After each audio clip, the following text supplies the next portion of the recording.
সারা দেশের ন্যায় আমার আসনেও শাপলাকড়ির যারা নেতাকর্মীরা আছেন তাদেরকে নানা সময় হুমকি ধামকি দেওয়া হয়েছে।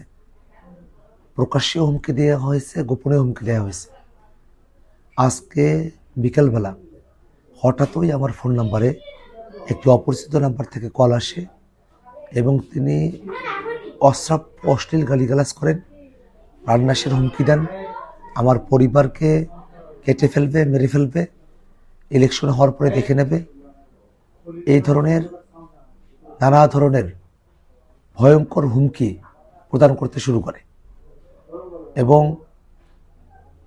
এরকম ধরনের ঘটনাগুলো এর আগেও ঘটলেও এখন এই নির্বাচনের সময়টাতে প্রাণনাশের হুমকির মতো ঘটনা সত্যি আমাদেরকে ভাবিয়ে তোলে।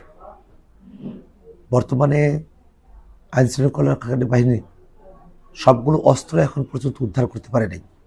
অবৈধ অস্ত্রের একটা সরাসরি আছে, একটা জনজোয়ার তৈরি হয়েছে, সেটাকে ঠেকিয়ে দেওয়ার একটা প্রচেষ্টা রয়েছে। এমত অবস্থায় একটা সুষ্ঠু নির্বাচনের জন্য আইনশৃঙ্খলা রক্ষাকারী বাহিনীর সর্বোচ্চ সতর্ক ভূমিকা আমরা প্রত্যাশা করি। একই সাথে আমরা এই কথাটা বলতে চাই যে বাংলাদেশে দীর্ঘ সময় ধরে যে ফেসিবাদ চেপে বসেছিল তার বিরুদ্ধে লড়াইয়ে আমরা কখনো পিছু পা হয়নি।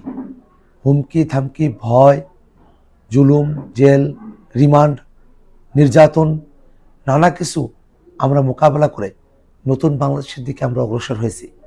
আমাদেরকে ভয় দেখিয়ে, উড়ো কথা বলে, প্রাণনাশের হুমকি দিয়ে কোনোভাবেই আমাদের যে জয়যাত্রা সেটাকে থামিয়ে রাখা যাবে না।